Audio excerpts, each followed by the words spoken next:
मैं हूं आपके साथ अर्जिता मिश्रा। वक्त हो चुका है न्यूज बुलेटिन का। ये नजर डालते हैं इस वक्त की बड़ी सुर्खियों पर। अलीगढ़ में हाथरस की 4 साल की बच्ची के दुष्कर्म के बाद मौत के मामले में थाना इगलास पुलिस ने वांछित मौसी को गिरफ्तार कर लिया है, जिसके कब्जे से मृतका की बड़ी बहन को भी बरामद किया गया है।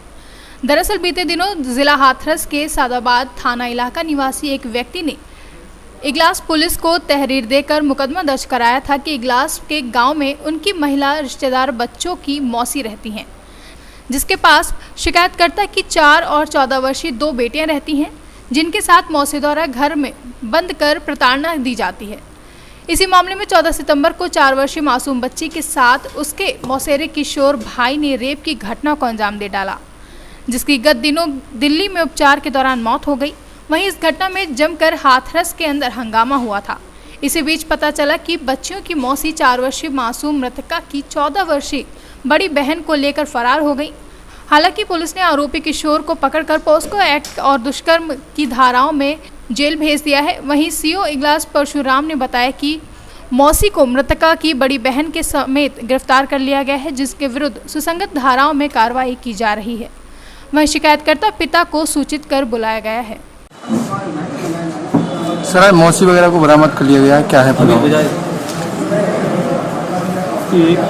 रमेश चंद निवासी ग्राम जतोई थाना सादाबाद जनपद हाथरस ने अपनी साली विदेश के विरोध देकर तहरीर दी थी थाने में, जिसमें एक अभी पंजीकृत किया गया था। इसमें आरोप लगाया गया था कि हमारी साली जो मीनीस है ये हमारी लड़की को शोषण करती है और बंधक बना के घर में रखी हुई है, और इनके लड़के ने हमारी लड़की से गलत काम किया है। इस पर अभी वो पंजीकृत किया है। उसमें ये बातचीत चल रही थी। आज मुखबिर की सूचना पर ये फिजिकल सेंटर है बॉर्डर पर, मतलब बॉर्डर, तो वहाँ से ये बरामद की गई है। इसके लड़के को 24 तारीख को अरेस्ट करके माननीय न्यायालय ने उसको बाल मतलब भेज दिया है 24 तारीख को। सर, कुछ 14 साल की बच्ची वगैरह भी थी उनके साथ? तो लड़की भी साथ में मिली है, लड़की भी साथ में आई है। उसको उसके पिताजी को सूचना दे दी गई है। पिताजी के आने पर। अलीगढ़ से सीनियर संवाददाता संजीव शर्मा की रिपोर्ट।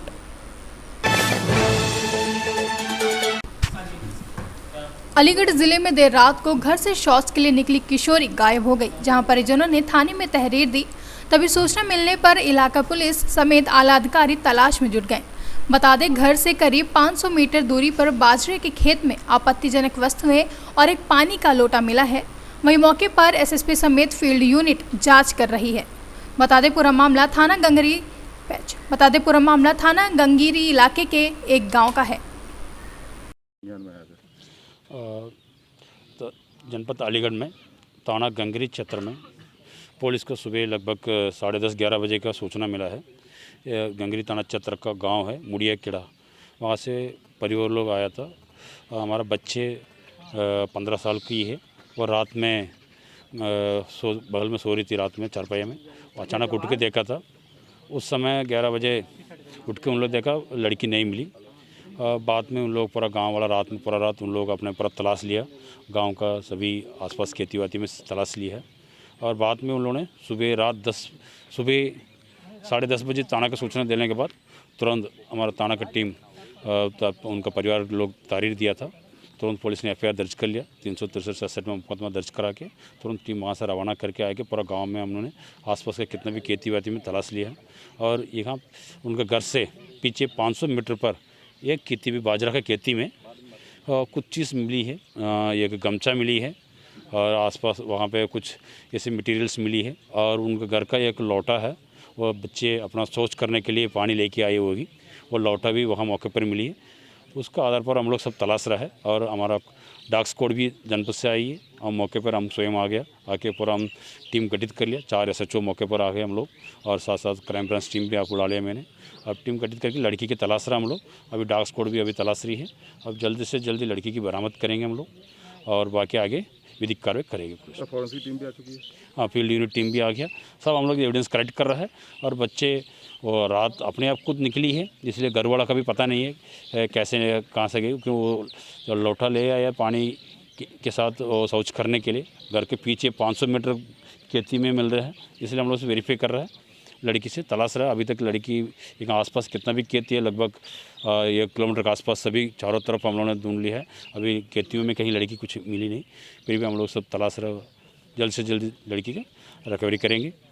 हमारा पूरा जनपद का पुलिस टीम लगी है, एडिशनल एसपी, सीओस और क्राइम ब्रांच सब लगी है, जल्द से जल्द टीम वर्क कर देंगे। अलीगढ़ से सीनियर संवाददाता संजीव शर्मा की रिपोर्ट।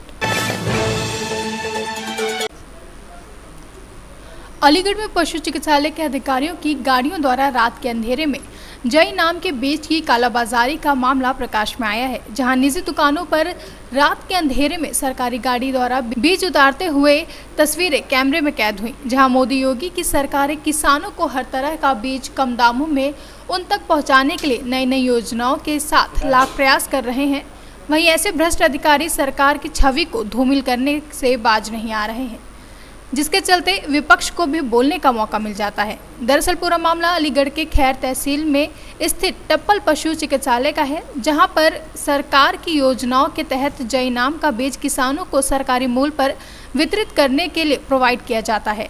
लेकिन टप्पल के पशु चिकित्सालय के अधिकारियों द्वारा अपनी सरकारी गाड़ी से देर रात उसी बीज को प्राइवेट दुकानदारों को बेचा जा रहा है, जिसको लेकर जब मीडिया को इसकी खबर हुई तो मीडिया के द्वारा खबर करने की कोशिश की गई तो दुकानदार के द्वारा दुकान का शटर बंद कर लिया गया। साथ ही पशु विभाग के कर्मी भी कैमरे से बचते हुए नजर आए। सर किस पद पर सर आप? राजकीय पशु चिकित्सालय टप्पल है, मैं पशु चिकित्सा अधिकारी पद पर तैनात हूँ और 2014 से यहाँ पर तैनात हूँ। अच्छा सर, रात में हमने आपकी गाड़ी देखी थी, उसमें से जई के कट्टे उतर रहे थे, क्या प्रकरण था पूरा? वो प्रकरण ये था, कल मेरी मीटिंग थी, हमारे यहाँ जई का बीज आया हुआ था, जो कि जिसका रेट 35 रुपया के हिसाब से बेचा जाता है। रात में लेट होने के कारण लगभग 7:30 पौने 8 समय हो रहा था। मैंने अपने 4th क्लास का फ़ोन लगाया, उनका फ़ोन से हमारा संपर्क नहीं हो पा रहा था। सरकारी गाड़ी में जई भरी हुई थी, लगभग 5 क्विंटल के लगभग 15 कट्टे थे। वजन गाड़ी में लगभग 5 क्विंटल के लगभग होता, रात में उसे खड़ी नहीं कर सकते थे, तो उसे कहीं उतारना था, वहाँ उतार रहे थे उस माल को। सुबह हमने वो वापस अपना बुला लिया। अच्छा सर, वो जो गोदाम था सर आपका ही है क्या? नहीं, हमारा नहीं है, वो प्राइवेट गोदाम था। प्राइवेट गोदाम था किसी बीज वाले का था ना? वो नहीं, बीज वाले का पता नहीं किसका है, शायद खाद का काम होता है, बीज का खाद बीज का काम होता है, खाद का काम होता है, बीज का नहीं। अच्छा सर, ये बताइए, जो ड्राइवर का कहना है कि हम 2-3 साल से इसमें लगे हुए हैं, तो इसमें क्या कहना है सर? नहीं, ड्राइवर को अभी मेरे यहाँ आए हुए उसको 2 साल हुए, 3 साल उसने पता नहीं क्यों बताया है। ठीक है, और ना ही उसे इस बारे में कोई जानकारी होगी, जैसे कुछ पता नहीं उन्होंने क्या बताया, उनका भी वो है। ठीक है सर, कितनी सफाई? सर जो टप्पल में सर जो जई का मामला सर क्या है वो आपने सर? वो भी मेरी बात हुई है तुम्हारी, तो उसमें हमारे यहाँ से 5 तारीख में जो मीटिंग लेट छूटी थी, जब मैंने मीटिंग बुलाई थी सारे ब्लॉक स्तरीय पशु चिकित्सा अधिकारियों की, तो यहाँ से वो गाड़ी में करीब 8 बजे यहाँ से लेके गए हैं, 7:30 बजे यहाँ से, और वहाँ करीब 15 बैग हैं और चाबी नहीं थी उनके पास, इसलिए वो किसी की परिचित व्यक्ति की दुकान पर उन्होंने वो उतरवा दिए थे। और सुबह जब अस्पताल 8 बजे खुलता है हमारा, तो उन्होंने 8 बजे सारे जो है बैग थे 15 बैग वहाँ उन्होंने रखवा दिए, और दूसरा मेरे पास भी उन्होंने वीडियो भेज दिया। अच्छा सर, वहाँ से हमने उनसे डॉक्टर साहब से जब बात हुई हमारी, तो डॉक्टर साहब का कहना था मैं उनको जानता भी नहीं जिनके यहाँ उतरी हुई है। सर ऐसा कैसे हो सकता है, बगैर परिचित क्या आप वो सामान उतरवा सकते हैं? बगैर परिचित क्या कैसे उतार सकते हैं, ऐसा तो हुआ नहीं। और दूसरा मैं उनका स्पष्टीकरण कर रहा हूँ, भाई ऐसा क्यों किया था, मेरे को नॉलेज होना चाहिए था, मतलब कोई चीज़ लेके जा रहे हैं सरकारी, तो होना चाहिए। सर इसमें कोई शिकायत पाई जाती है तो किस तरह की कार्रवाई की जाएगी? आप मेरे को आप लिखेंगे, मेरे को बताएं, मेरा नंबर आप नोट कर लें, मैं सीईओ अलीगढ़ हूँ। ओके सर, ठीक है सर। अलीगढ़ से सीनियर संवाददाता संजीव शर्मा की रिपोर्ट। अलीगढ़ के बेला मार्ग विष्णुपुरी स्थित जीवन हॉस्पिटल पर एक विचार गोष्ठी का भव्य आयोजन संपन्न हुआ। ये गोष्ठी विद्या भारती पूर्व छात्र परिषद के बैनर तले आयोजित की गई, जिसमें ब्रज प्रांत की इकाई के पदाधिकारियों का योगदान काफ़ी सराहनीय रहा।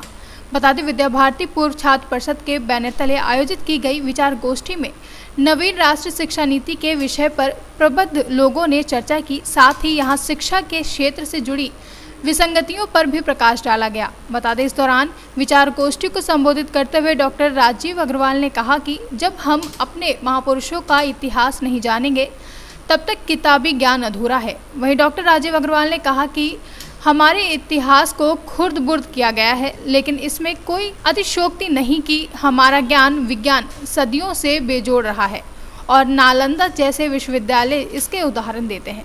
साथ ही उन्होंने कहा कि हमारे इतिहास को जड़ से समाप्त करने का प्रयास किया गया है और देश में जैसी सरकार रही उसने शिक्षा की नीतियों को स्वयं की मनमर्जी से ढाला है।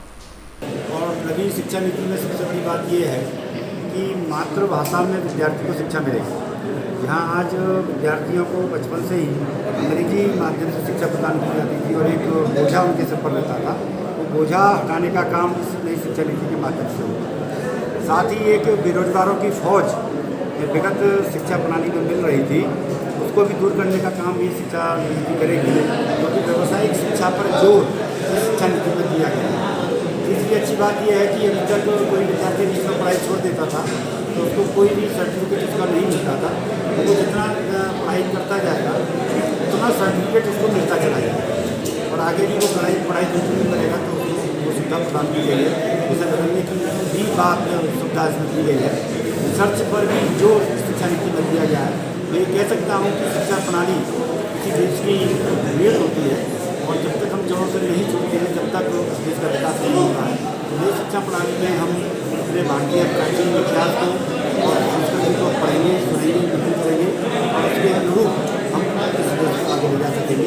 शिक्षा नीति डॉक्टर साहब, मौजूदा अभी तक की स्थिति ये थी कि जो भी सरकारें आई हैं उन्होंने अपनी विचारधारा के आधार पर शिक्षा नीति को बढ़ाने का काम किया। इससे देश की शिक्षा नीति जड़ों से जुड़ने वाली नहीं रही, क्योंकि मैकाले ने कहा था कि भाई इस देश की शिक्षा लोगों को काट दो और उसको काटने के लिए ऐसे लोग तैयार करें जो सिर्फ तन से भारतीय हों और मन से कार्य करें। उसी नीति पर काम विगत सरकारों ने किया है। ये वर्तमान सरकार उस नीति को बदल रही है और इस देश के बच्चों को, युवाओं को और जड़ों से जोड़ने के लिए नई शिक्षा नीति लाई है। अच्छी बात यह है कि लाखों लोगों का सुझाव इसमें दिया गया है। कोई बंदा नहीं था, कोई दूसरा सुझाव दे सकता था, सभी को लेकर इस शिक्षा नीति को तैयार किया। अलीगढ़ से सीनियर संवाददाता संजीव शर्मा की रिपोर्ट। न्यूज बुलेटिन में फिलहाल इतना ही। देश प्रदेश की तमाम बड़ी खबरों के लिए बने रहिए सी न्यूज भारत के साथ। हर खबर आपके साथ, आपके हाथ।